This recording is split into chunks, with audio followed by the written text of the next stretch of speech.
This is Ned's AFL Unpopular Opinions. G'day, welcome back to another episode of AFL Unpopular Opinions. I'm Ryan Cook, joining me on the panel like they do every week. It's Tom Rockcliffe, Alistair Lynch, Jack Linley. Fellas, penultimate weekend of footy done and dusted. We're on to the final round. Bit to talk about off the field before we get to the on-field stuff, but how are we all feeling heading into the final round? Good. Bit jaded. Yeah? Yes.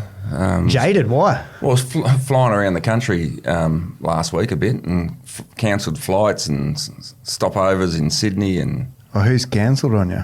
Qantas. Qantas, mate. Well, it was because there was a mechanical issue, so it's probably not bad they cancelled it. Don't work out halfway down, oh shit, maybe we shouldn't have pushed the We'll have that plane like Rocky was telling me landed on the golf course in Manly. The plane in New South Wales that went down on the golf course, it might have been Monday or Sunday. Oh, really? Yeah.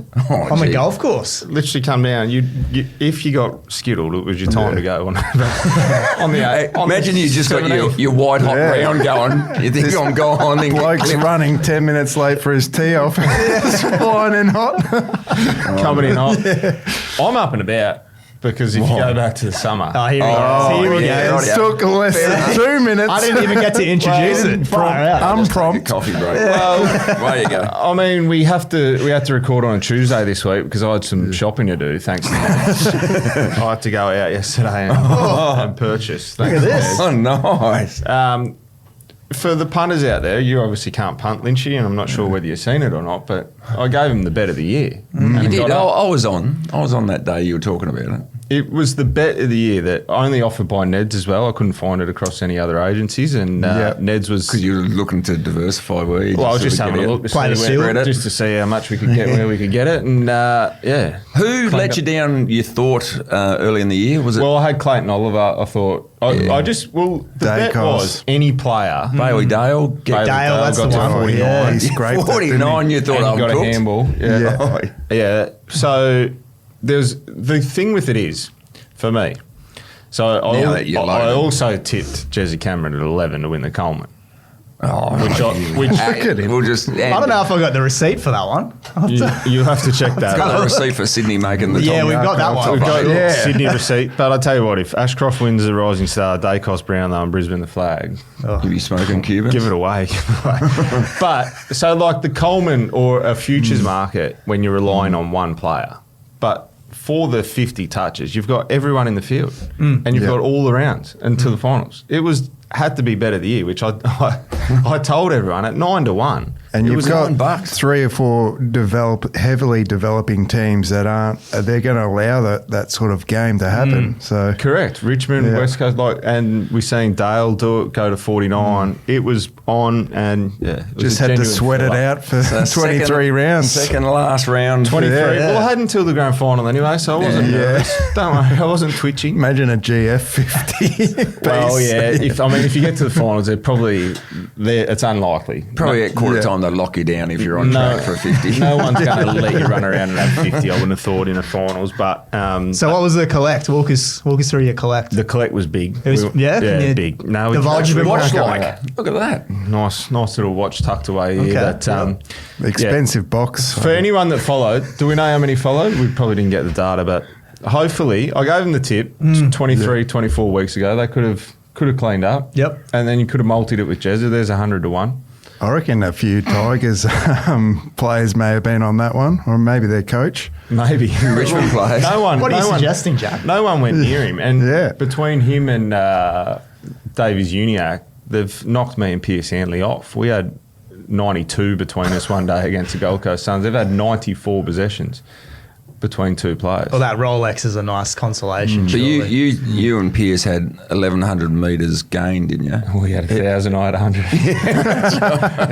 he had over a K metres gained. So quite incredible, but for the punters out there, if you got on, I gave you the bet of the year. I gave it to you before the season started.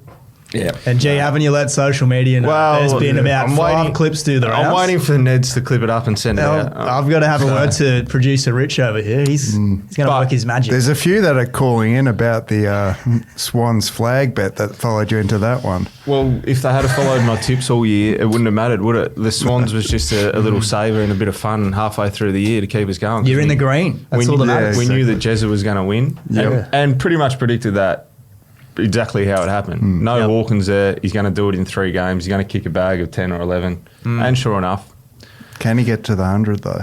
What's he, 21 away? He's not going to 100. Yeah. He went goalless, didn't he? Yeah, goalless. They're not even looking for his him. last 2 weeks. I think he should have kicked more against Essendon. He only got Kicked 4 goals, 5. Yeah. and then none on the weekend. He probably kicks 12 this weekend though. Yeah. Richmond, they got Richmond? He might get 50 I think it touches. is Richmond. 50 touches he could do. He might also get 50. Yeah, right, yeah. No, nice job. You've done very well. Going into the last round, tell us, pump up our perception from the outside of Travis Boak. How good is he and how big will this week be to recognise one of the all-time greats of Port Adelaide? Yeah, I think it's massive. I'm actually a bit nervous for the Suns, which they may have to come up on Wednesday and beat your mob. Could you get them up? I think so. I know they were disappointing on the weekend, but I mean, Travis Boak and what he means to that footy club. His first year came in, went to a grand final, they got wiped, lived and breathed the worst time of that footy club in the history. Obviously, we know what happened on an overseas trip as well. Ken Hinkley comes in, he decides to stay captain of the footy club. He's the most professional player I've ever played with. The amount of time and work that he puts into his body to make sure he's right, that's why he got to nearly 400 games. And he hasn't been horrible this year either. Like, no, that game at the Gabba, we saw him firsthand. He worked as hard as anyone on the ground. He was very good. Yeah. So, I mean, for what he went through back to a 15-year-old, to lose your old man. So he's got 2 sisters, mum, down in Geelong, Torquay Way.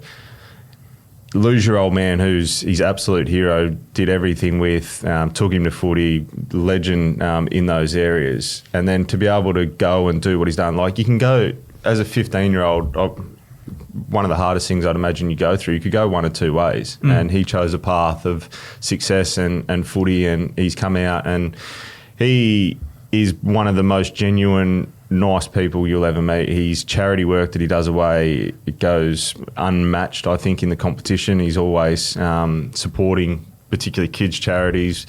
Professional, goes away for his off-season, does all the right things, comes back, runs incredible times in time trials year in, year out, and he's so resilient to get through. It's an incredible achievement and a great career. Unfortunately, I think I said it, sometimes you don't get what you deserve in this game, and I think he deserves a premiership. 100%. Yeah. Obviously, you don't. Not everyone gets that, and he's only played in that one grand final, went close in a couple of prelims, and he leaves the game without the premiership. But, I mean, what he's done, and for his family still, his mum, I think he told her he was going to retire 3 years ago. So she goes to every game, doesn't she? She resigned and went to every game for the last 3 years. How good. She pretty much went to every game. So what's he do now? So where can you see him next year pop up? He loves Queensland, so he'll be in southeast Queensland. Oh, you reckon? I imagine he'll live Palm Beachy way. He's really Seriously? tight. Well, if the Gold Coast Suns don't find a role for him.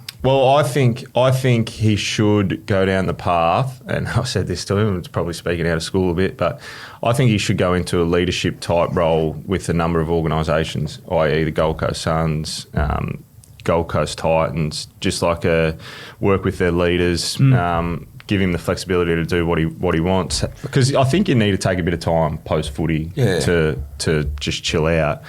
So I think it'd be a good little feeler for him to see what he likes. I would actually, if I was him, because he does it so well, and AFL players have money to burn, run off-season camps. So take them away, because he goes to LA, run the camp, show them the good spots over there, but set it up as a business so that you're training hard, you're working hard, but you can show them a good time over there.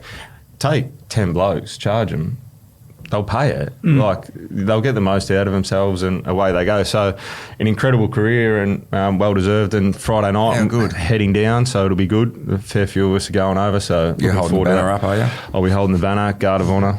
Yeah, no, I'm not sure. No, that'll be a special night. There. That will be a special night. Yeah, special career.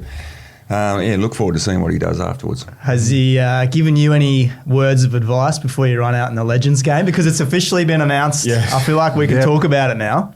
Yes. No. Is 50 a chance? Are you going to be one of those guys that takes it a little bit too serious in the Legends match and try to rack up 50? Shouldn't I? Get 50. No, probably not. I don't know. I think Croft's coaching. Obviously, we rock up the day and just sort of roll out there. So pre-game. Playing in that, obviously, Bloke's Health as well. That raises money for prostate cancer. Yep. So really important cause, but good to be involved. To see they announced me and Chrissy Johnson. So I wouldn't mind lining up on Chrissy actually taking the goal square. When was the last time you had a serious kick of the footy? Well, serious would be the last time I played, but I played in Broken Hill in 2022. Did you? What'd you do? Just a little cameo. Oh, nice. Yeah, into a sporty. So they do a good past players function there. The Bulldogs, I think it is up there. Tex Walker's old club. Played 3 quarters. I think I kicked 3 goals, 8 or something, a couple of the full. So they were a bit disappointed with the output. But good fun. Very good. Well, we look forward to watching that. We're talking about money a lot this morning. We've got to talk about Naz's big contract, the big talking point overnight, $2 million, AFL's first $2 million player, 2-year deal. I guess the biggest talking point about this, though, is the clubs that he's turned down, Port Adelaide and Adelaide. Rocky, you're surprised that he didn't look for that money from the Power? Oh, I couldn't leave it on the table. So the reported numbers? Reported numbers from Port Adelaide was 12 years, 2.5, so 30 mil. It's a lot. It's a lot of money. So I think it worked out to be 13 or 14% of their cap, which is crazy in itself. But I mean, he's going to earn effectively that over a 2-year period. You don't know what tomorrow brings. And I'm not saying that anything happens to him, but to lock in $30 million, huge. You can set yourself up for life. And he's going to anyway. And I'm sure the way he's going, he's going to probably exceed that and get more. But as you said, there's injuries, there's stuff that happens. Anything can happen. Yeah. And $30 million is a lot. Yep. I mean, he's getting $4 million for 2 years, and he potentially gets that contract or something like that. Maybe he gets a 10-year next term for similar money. But the way I say it, potentially the TV rights, we don't know where it's going to go. Does it continue to increase?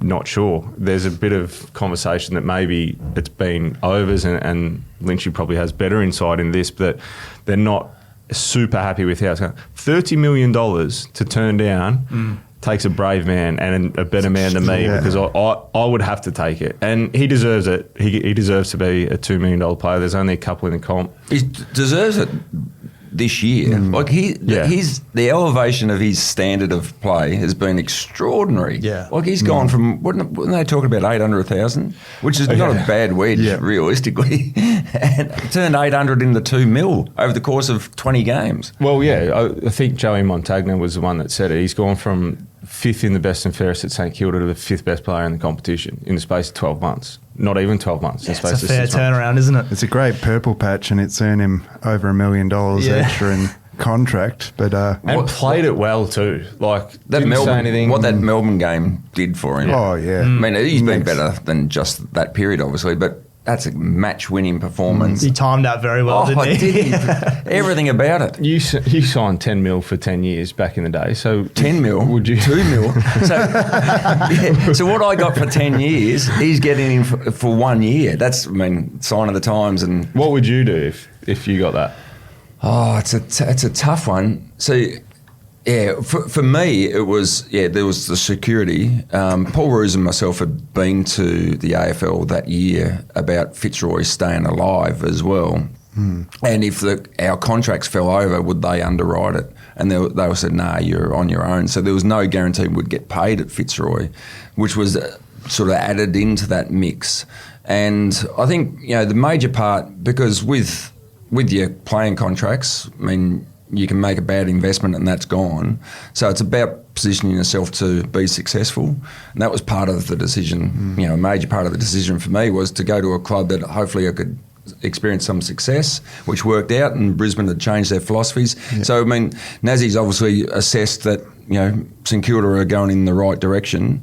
But I think we said here a month ago, if he walked out the door, you'd near pull the roller door down at St Kilda. Wouldn't it suck the guts out of you for 5 years? So this is such an important... They just had to pay. They almost had to put the contract in front of him and say, well, you fill it out.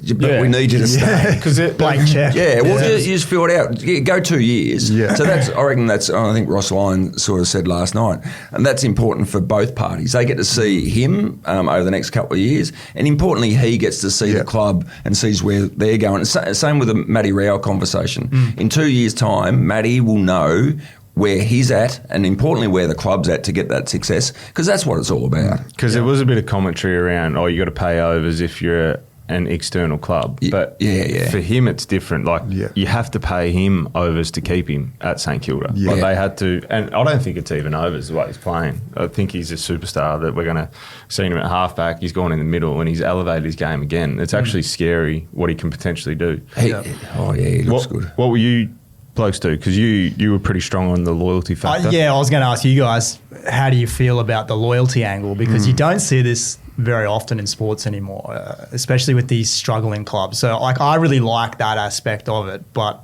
I think it's easy to stay loyal when you're getting $2 million a year, fair point. To be honest. But leaving $30 million on the table, I'd really struggle to do that. But in saying that, I know. So you got the 10-year contract. Yeah. How did that affect you mentally?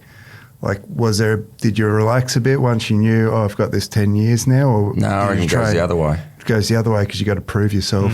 More pressure. Yeah, you walk into a new group and you got a big chunk of the group looking at you going, well, hang on, how come we're paying this bloke all this money? And so, you probably go the other way. It certainly wasn't comfortable, it was the other way. I've got to prove that I'm worth it. And there's the focus on you. So when you break, whether it be physically or you sort of get burnt out or whatever has happened with me, the scrutiny is right on you. And the scrutiny, with that $2 million contract, the scrutiny will be on him. Yeah. So it's elevated. I think the last one that potentially is Dusty. He stayed loyal, played it till the last minute, got the most out of Richmond at the time, which he deservedly should have, but stayed loyal. So hopefully for Nas and for St Kilda, they can win a couple of flags. Well, imagine St Kilda, when we spoke, imagine getting Essendon up out of the doldrums, but St Kilda, how long it's been for them, and historically with the one premiership, getting them up would be incredible, and to be a part of that. Does this hamper them now? No, you got to break the cycle. Bringing well-established players in and offering that, De Koning's coming and they're looking at 1.7, 1.8. Yeah, so that's a big chunk of their cap gone. But I reckon, we saw the Gold Coast about 5 years ago, and Brisbane did it to a degree as well. You've got to break the cycle somehow. So that's with who you bring in, but also sometimes you pay overs to keep those people to break that cycle of just continually losing talent. You're losing talent all the time, and I think GWS have done that as well. But you got to break the cycle. Then ideally, you get to a Geelong situation where players come in, they want to be unders because they want to be part of a successful organisation. I wouldn't pay De Koning that. With Rowan Marshall there. For me, I would target someone else if I was St Kilda. So I'd go $1.3 million midfielder. I would go Zach Butters. Compliment. Potentially everyone's just talking about. Port Adelaide. You're talking about getting him there, and if they had got him, well, rip someone like that, like a really good midfielder that can complement, or a key forward. We know that King's going to be back. He's had his injury issues, but Rowan Marshall's as good in the ruck as anyone in the competition. Yeah, I think so as well. De Koning's not going to come in and elevate him in a massive way, I don't think. Yes, of course, he's a quality player, and if you can keep them both and play them both, but I don't think you can play them both in the same team. They're both ruckmen. Which we've they seen. They can go forward, but it's vastly different being a forward going into the ruck. If Marshall or De Koning got to play key forward, that's a vastly different role. So, okay, 5 minutes a quarter, go forward and pinch hit and take a mark. You can do that. That's easy. Well, you've seen it. Relatively easy. Not easy, but you know what I mean. You made a career out of it. No, but you've seen seen it with Gawn and Grundy. Like Grundy, when he's the number one ruckman at Sydney, is a different player to the number 2 ruckman at Melbourne. So it'd be crazy, in my opinion, if they went and paid De Koning that. I'd go and get a different player. And I don't think I'd get a Lear either, a Lear, after watching him on the weekend. Like, I wouldn't pay him overs to rip him out of there. I think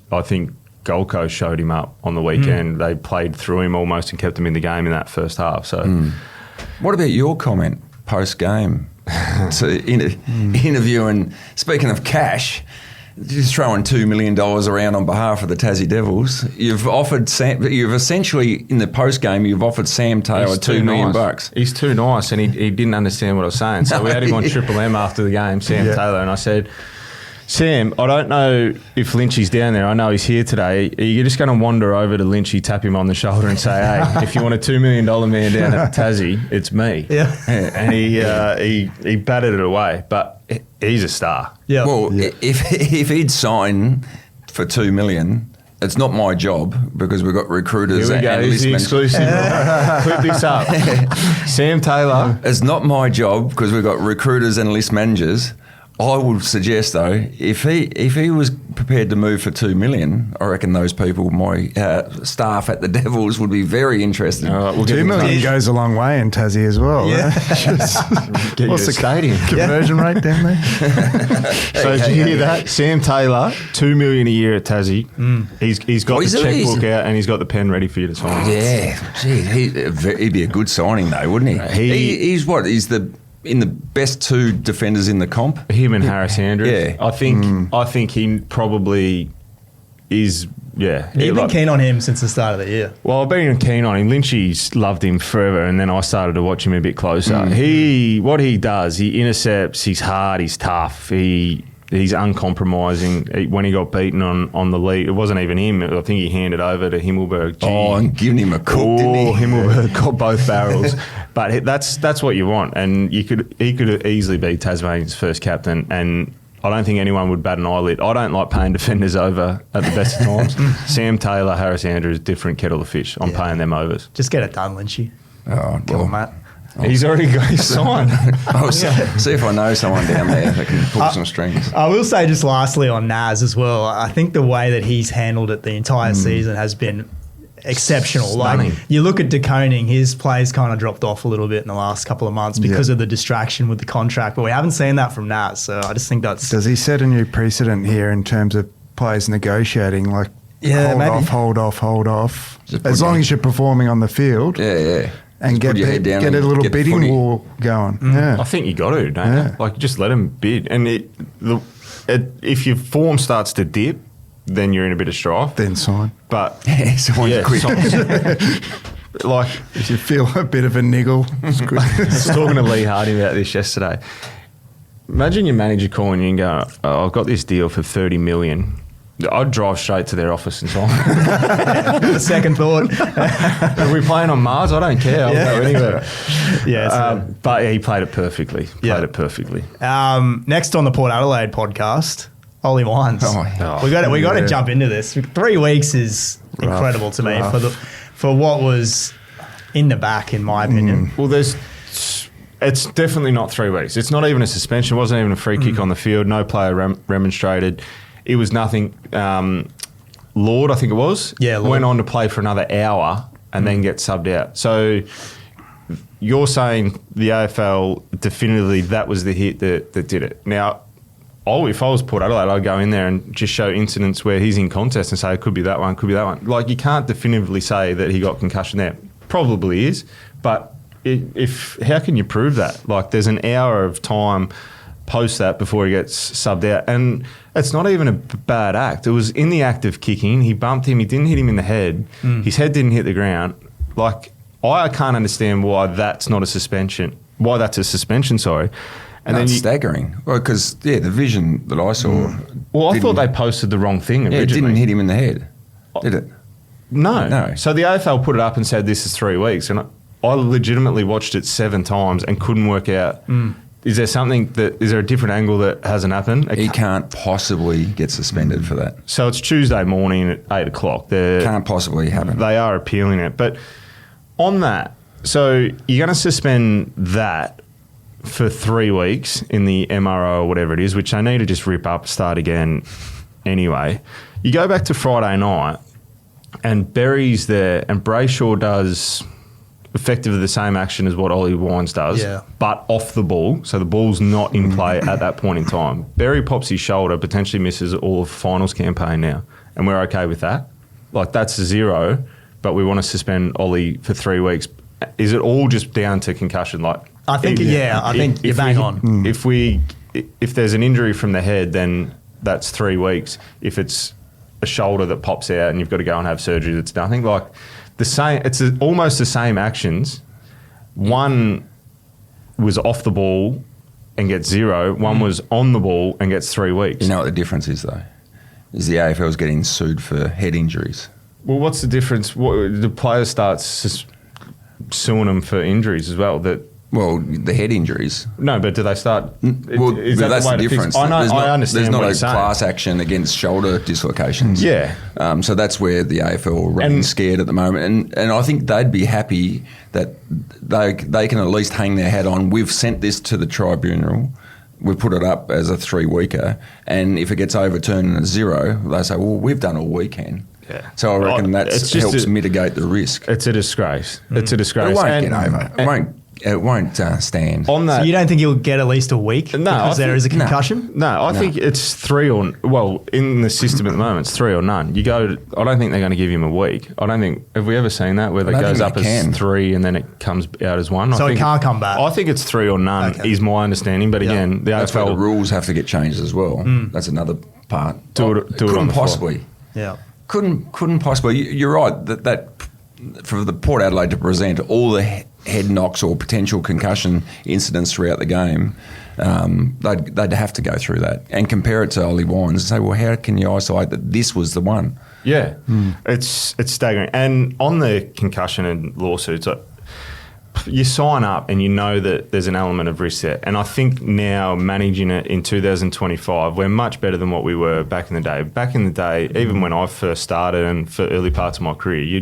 you'd say you were fine and want to get out there and play, and it was seen as a tough thing to play on, get through. Now I think we manage it a lot better, but I mean, it's the same as anything. Like, there's an element of risk to playing AFL footy. There is going to be head knocks. There is going to be accidental collisions out there. I think we have to accept that. And for this one, Ollie and I get it, Lynchy, they put it up so they go, well, we did the right thing, so don't come back and sue us if you have problems down the track. But there is no way we can accept that being 3 weeks. If Port Adelaide were in the finals, he was potentially missing the 2 first finals. Yeah. For that, yeah, it won't happen. Fair income. It couldn't possibly happen. But I think, and your argument's right, so the 80s, even conversely, the flip side was you were soft if you didn't go back on the field after a head knock.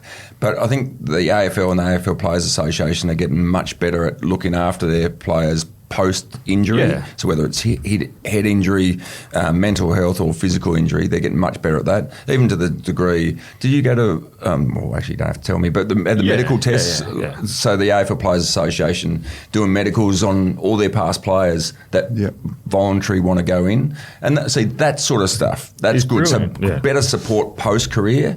I think that's what, How are your results I agree with Rocky. In that one? I haven't got the results back. Okay. I've forgotten. Mention's kicking in. Rocky's reminded about his every week in the Ned's comments. Well, I have high cholesterol. Oh, do you? Yeah. So that was... that's about whether your I'd say the AFL for that one. So I've got it. But the STI was clean. I'm joking. The important one. That's just a cheap gag. Lynchy's not impressive, They're still testing your piss after you're retired. Oh, do you straighten up? Oh, yeah. Anyway, back to the footy. Talking about players that could miss finals. And we're not really the platform for this, and we've got to get serious here. Oh, yeah. Good segue into this not segment. great. Izak Rankine. We got to talk about this a little bit because this is the second time this year and the second time in, 4 weeks that we've had a homophobic slur on the field.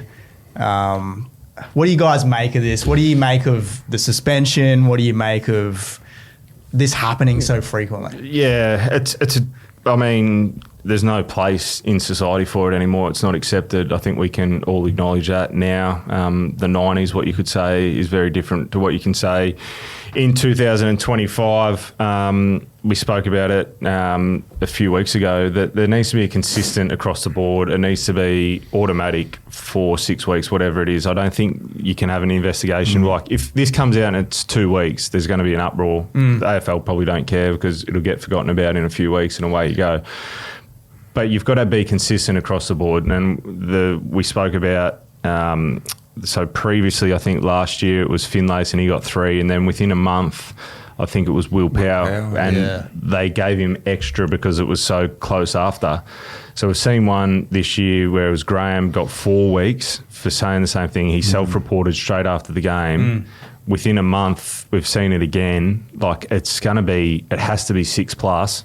6+, you reckon? Well, it has to be, doesn't it? Like, got to set the precedent. They have to now. So It has to be 5 at the minimum. well, yeah. I'm just going off the 3 last year. The 2 for It's increasing by 2 because it was so close after. We got a 4-week this year. Within a month, he self-reported, went and did it. Rankin didn't. Admitted from, and where only what's been reported, the investigation said yes, he said it.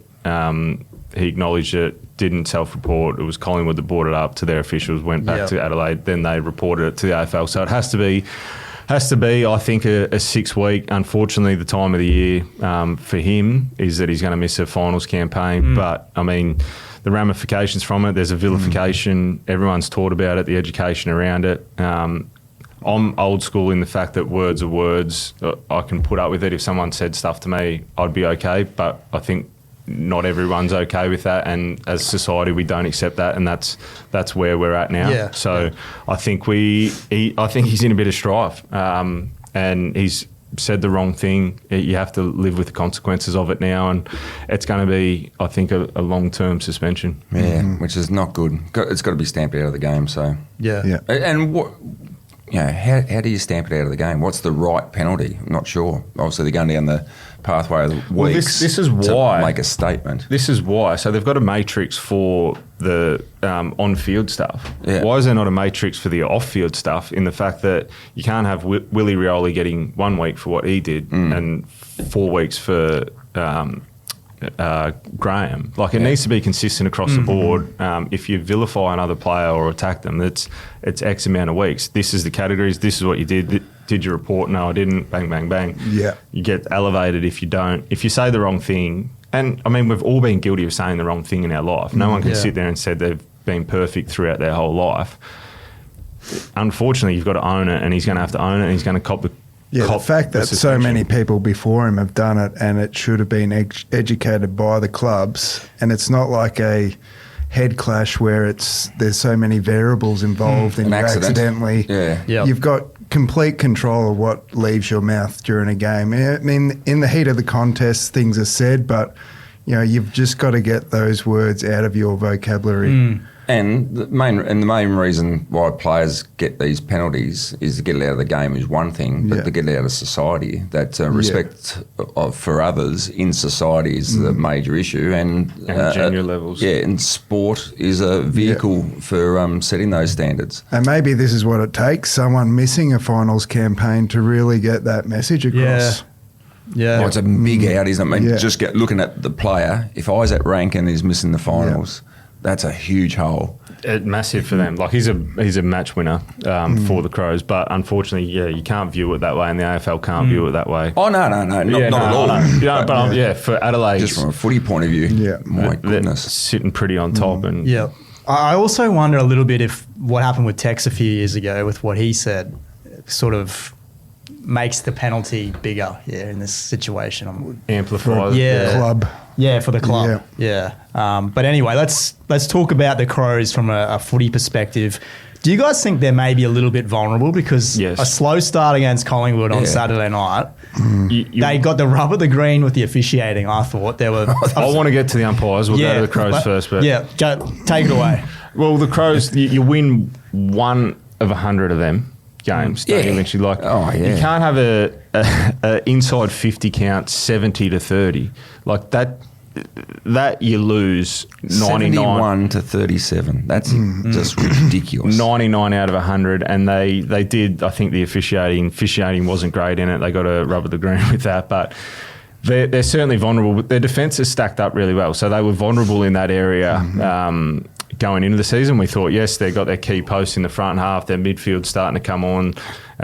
Looks really balanced. Their defence is an issue. Their defence has stood up really well. Yeah. So you have to give them a massive tick for that. But the way they played the other day, if they play like that in the first week of finals, second week of finals, they could be out in straight sets. But I think they're still vulnerable. Yes, they sit on top of the ladder. They've probably had a bit of a cushy draw compared to the other teams up there, but they've earned the right to be number one seed, get the first home final at Adelaide Oval, goes a long way to it. But if they play the way they did the other night, then they're not going to survive too long in finals, in my opinion.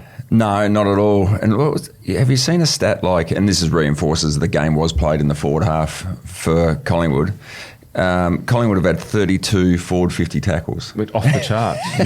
Ever heard of that before? I don't reckon anyone's had 32 forward 50s. I think Gold Coast only had 32 for the game. Oh, yeah. And do Collingwood take a bit out of that, knowing that they got within 3 points of the league leaders, or is it kind of more deflating that you've played that well, you've got all those entries and you weren't able to win the game? I reckon there's a lot of green on the coach's chart, and number of their KPIs would be ticked. It's just that whether it's the connection piece or the ability to convert their opportunities. But, the reason sort of they've struggled to score is just the congestion in their forward 50s. So you basically got two teams there, so it's hard to scrap a goal. But you'd take that. If we're going to go into the game again, we're going to have these sort of numbers, I'd be taking that every day of the week. Yeah, I think there'd be a lot of positives out of it, but there'd be concerns as well. Like there's something wrong functionally with their offensive ball movement. If you're having 71 entries and only getting a return, I know the conditions were that, but to only have 56 points, that's disappointing. They've had their forward halves normally function pretty well with Elliott and Myercheck and those guys down there. But they weren't getting the opportunity really to jump at the ball because it was just there. It was just bouncing in and out, so it was staying there. Yep. So, they'd take some positives out. What about the flip side? Look at the other one of the other finals contenders, and we've spoken about this a couple of weeks ago, the Fremantle Dockers. Oh. Big game coming up this weekend. Fremantle Dockers. We spoke last year. They were third with 4 weeks to go and missed. They were third this year with 4 weeks to go. Now they sit seventh, and their elimination final is on the weekend. Western Bulldogs. And what did they win before they lost on the weekend? They had like 8 or 11 or something. Yeah. So, I mean, that they miss, and the naysayer, will it come true? Will he get the arse? You've been on this, I say it nearly every week. For 2 years you've been saying Longmuir gone. So it's a tough one because they're going to potentially just miss. They nearly need to play finals, don't they, for him to survive. I thought going into this year was like they need to play finals. Some observers were saying, they'll be top four. Yeah. Which not I think we both sort of... Not us. You don't get a Rolex watch with those kinds of predictions. Longines. But and you don't want the pressure to come on one particular person, but the reality is the pressure does come on the coach if you can't convert those opportunities. So, it'll be a massive game. Western Bulldogs at Marvel Stadium, full house. Yep. Well, the Dockers are just under as much pressure as the Dockers, the Dogs don't make it. Yeah. Have you ever seen a team with 140% miss finals? No. Which potentially could happen. Historic. Yeah. Second best percentage in the league. They've scored the most points as well. They've got weapons everywhere. Again, their front half, they've got issues defensively, the Dogs. So it should be a good game, but Brisbane give them a bit of a lesson over there. So I think that also, out of the top 8, it reinforces that Brisbane, when they get up for those big games, they're the best in the competition. How long can they hang on with these injuries? So Jared Berry out. Eric Hipwood is not Royce Hart, but... he still plays a role up forward and can, as we've seen at different stages, he can light it up for a quarter and just kick goals. So they're starting to lose some players, which is a concern. Neil's still missing for this one as well. Isn't there optimism with Barry and Neil though? That's what I've read. So Neil's a chance to play this week. Barry's obviously a dislocation, so it's one of those ones that you can jab it, strap it up. So he'd probably miss a week, give him another week, go into the first final. He'll have surgery at the end of the year. You can get away with it, just depending. And he's tough. Jared Berry's tough, so I think he'll be okay to play with it. But I think Lynchy's right. With the back line decimated, they're only 1 or 2 away. If they lose Starcevic, they lose Lester, Andrews, Zorko. One of those guys in the back half again, I think they're in strife. Their midfield, Dunkley, they're stacked through the midfield and their front half. Charlie Cameron was better on the weekend, which I've been screaming out for 18 months. Rayner can have an impact. Zach Bailey was back to Bailey his... was excellent. So they cover so many areas, and it's like they've been waiting for these games. Like they did it against Hawthorn earlier in the year at the MCG. The big ones they've been getting up for. Collingwood at the MCG, Freo's on the line. So I think they're still sweet. Do you think they're lucky in a way that the Hawks kind of don't need to win this game as much as they did maybe 2 weeks ago, where it looked like it was going to boil down to this? It would have been exciting, wouldn't it? Yeah. Sunday night at midnight kickoff, I think. So midnight. Looking forward to that one. Real fan-friendly fixture, that one. While we are speaking of Brisbane, we can't skip over Dayne Zorko's 300. Beat me to it. Yes. Sorry, mate. No, you're I don't get emailed the run sheet. The run sheet. It was on the launch merging pad. into your MC role, your hosting role. Dayne Zorko, 300 games is incredible for his journey. You look back, so he was late to get drafted. He was slugging away down there at Broadbeach. I think he won 3 or 4 best and Four fairest. BNFs at Broadbeach. At Broadbeach, 22? Yeah, I reckon 22. 22. Gold Coast Suns could have taken him, said no thanks, traded him. Up to Brisbane, gets to Brisbane, has OP in his first year, really major groin issues where he was over in Perth and spending a fair bit of time away. So it was sort of like, is he going to make it? Gone on to play 300, stuck through the club through some of the worst days you'll ever see at AFL footy clubs.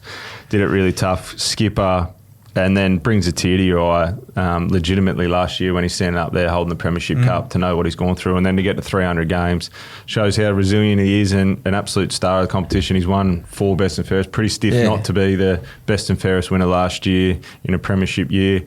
So it's an incredible career, and I know that he rubs people up the wrong way, but he's a teammate that you would want alongside you. You knew what you're going to get from him every week. Perform, brings energy. Yes, he pushes the boundary and makes mistakes sometimes out there. You take that. He's good, outweighs that, and he's one of my favourite teammates that I played with. Yeah, that's good rap. So what about AFL Hall of Fame? Has to walk up, isn't it? You would think so. Club captain, best and fairest 4 times, Well, he's- Premiership player. He'll hold the Lions record by the end. I'd imagine he'll go next year. Well, he's got to go next year. So Whereas- Blackie, was it 320. last year? Last year he was on the fringe. Well, I think The if Kitty halfback- Coleman doesn't go down, he probably retires last year as a half forward. Yeah. He goes to half back and changes All the way Australian. they play. Yeah. All Australian and No, exceptional job. Great career so far, and plenty to go. He's very well spoken, I think, Zorks as well. I don't know what sort of media training he's had, but every he's time I well hear rehearsed. him, but that's probably the better way He to put doesn't it. shut up on the field. Give you plenty of feedback, which is quite entertaining. If you're against him, you probably don't love him, but as you're saying, as a teammate, as you know, but as a fan, you're looking at him, you love what he does. love him. Love him. Yeah. Before we get out of here, let's just pretend we've got a week of footy left to play, but let's just pretend the ladder finishes as it is right now with the teams in the top 8. Well, we can't do that. The Suns are out then. Righto. Well, Big. that's is that your my point? question. Like, are the Suns going to miss out? And which teams do you think are peaking? And which teams are pretending as we head towards the finals? Well, the Sun, as we said, if Port Adelaide get up, which they potentially do for Travis Boak's last game, then they've got to beat Essendon, which they should do, but could it be... It's not a gimme, Could boys. it be like just typical of the Gold Coast Suns? Really? You should see our record on Wednesday night. Haven't been beaten. Under a full moon. The teams in form, so you got to say Crows, Cats, Lions, Giants. Yeah. I think are the 4, potentially the Dogs. Freo are okay, but I think against the big boys, they're going to struggle. I think they've got a really good record against top 8 teams, funnily enough, but I think they got found out by the Lions on the weekend. Collingwood, we know, grossly out of form. Hawks are good. Gunston, I mean, speak about Gunston. Yep. Gunston was finished at Brisbane. The version of him at Hawthorn to Brisbane is quite incredible. But I think he was hired there as a on-field assistant coach, basically, wasn't he? Just as a backup forward and just look after the young blokes. it's been an incredible year. He might be All-Australian. Well, nearly has to be, doesn't he? Yeah, he's stiff to miss out. He's most goal return ever in his career. He can't miss. Which is staggering. But, they're my 4 or 5 that can win. I think the Dogs can still win it, but defensively they can get opened up. Okay. Cats just sneaking along. Yeah. We're sleeping on the Cats, and I hate it. I hate it so much. Well, they haven't played anyone over the last 5 weeks, so I think everyone discounts the wins by saying, they only played that club or that club. But they're healthy as well. Experienced, healthy, got some good young guys. But that's another one. Shannon Neal, suspended. Yeah. Swanee, come on, shake this joint up. Really? It happens. It's the same as senior coaches. When you get in the senior coach box, you turn in a bit loopy. Like they go a bit crazy. It's the same at AFL. You get in there and then you just become one of them. Like you can't think for yourself. It's toe the line, and unfortunately, he hasn't come in, and we've got to give him a bit of time. But he toes the AFL line a lot, Greg. Yeah. No, it'll be interesting. You were going to say something there, but He can't. He's got to. And on that, the umpiring, before we go, horrendous on the weekend. the Philthorpe thing over the boundary was incredible to me. I don't think I've... That was a free kick 10 every day of years the ago. week. Yep. The only game, well, it happened again on Sunday as well, and it didn't get paid. So you've got 4 umpires out there, but the only game I seen live was Giants and Gold Coast. That was horrific umpiring. There was 29 free kicks played in the first half. Talk about over officiating. They have to look at it and go back to 3. I think they certainly need to make them full time.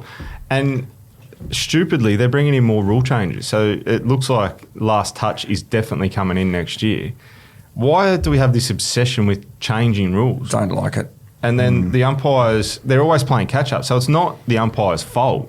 It's the AFL and continuing laws of the game, change. They're always playing catch-up, and then you've got a rule of the week, and it's rubbish at the moment. Yeah. But they've got to make the one change, and that's grow the umpiring pool by sacking the bounce. Oh, yeah. That that's is a waste such of time. that is such a skill, though, to be able to do that. And so often, it goes off and they call it back. Yeah. I reckon, you've got to sack it. So our talent pool of umpires is a lot deeper. How can we just look at half marathon runners that can bounce the ball, then pick the best umpires out of that? That's ridiculous. Let's find people that can just make the best decisions. How's they were telling players not to set up behind them this weekend as well, on occasions. They've been trying to do that because I think they keep getting ran into. But It happened again over the weekend. Yeah. They're getting cleaned up more and more. And that probably reinforces there's more congestion around the ball. So when there's a free kick, just chuck it straight up and Chuck get it out. up. They Yeah, need a instead of second nominating the umpire refs. behind the one chucking it up just to go drag him We've got enough of them out there. We've got enough of them out there. You run more umpires. I want more umpires. Need 12 One for each player. Yeah.